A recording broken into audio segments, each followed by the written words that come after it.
Hello guys, সবার প্রতি শ্রদ্ধা ও ভালোবাসা রইল।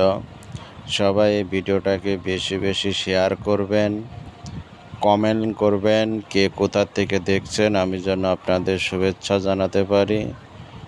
ভিডিওতে লাইক দিবেন এবং চ্যানেলটি সাবস্ক্রাইব করবেন। আজকে আপনাদের দেখানো হচ্ছে লেদ মেশিনের অটো গিয়ারের পিনিয়ম যদি ক্ষয় হয়ে যায়, দেখেন কিভাবে ক্ষয় হয়েছে, সেই পিনিয়মগুলো কিভাবে রিপেয়ারিংয়ের কাজ করবেন দুইটা পর্বের মধ্যে আপনাদেরকে দেখানো হবে। এটা প্রথম পর্ব।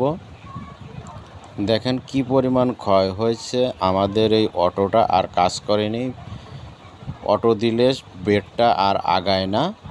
তাই আমি খোলার পরে দেখি যে এটা পিনিয়মের দাঁত খেয়ে গেছে, একটার সঙ্গে আর একটা সম্পর্ক নেই।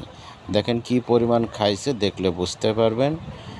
এই পিনিয়মগুলা কিভাবে কাজ করবেন, কিভাবে কাজ করলে এই পিনিয়মগুলা আপনারা রিপেয়ারিং করতে পারবেন।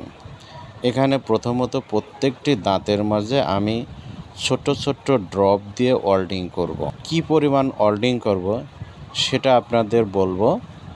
ড্রপ দিয়ে দিয়ে ছোট্ট ছোট্ট করে দাঁতের মাথাগুলো সুন্দরভাবে তুলে নেবেন।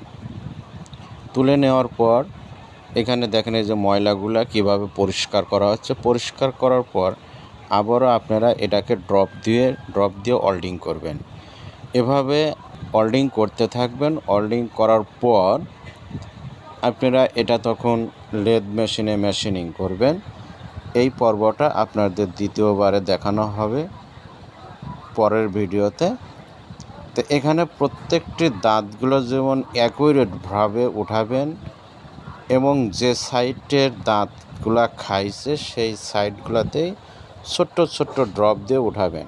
এমনভাবে ড্রপটা দিবেন যে একটার সঙ্গে যেন আর একটা জয়েন্ট না লেগে যায়, এবং কি দাঁতের যে সাইডটা বেশি খাইছে শুধু সেই সাইডটাই ছোট্ট ছোট্ট ড্রপ দিয়ে দাঁতগুলো উঠাবেন। তারপরে এভাবে টুকাবেন, টুকা ময়লাগুলো পরিষ্কার করবেন। খেয়াল রাখবেন যেন বুলুলাম না পড়ে। বুলুলাম হচ্ছে ময়লা পড়া, যেটা ড্রপ দেওয়ার সময় দেখা যাচ্ছে একটার সঙ্গে একটা ময়লা পরে আটকে গেছে, তাহলে দাঁতগুলো সৌন্দর্য হবে না। এইভাবে আপনারা সবাই ওয়েল্ডিং করবেন।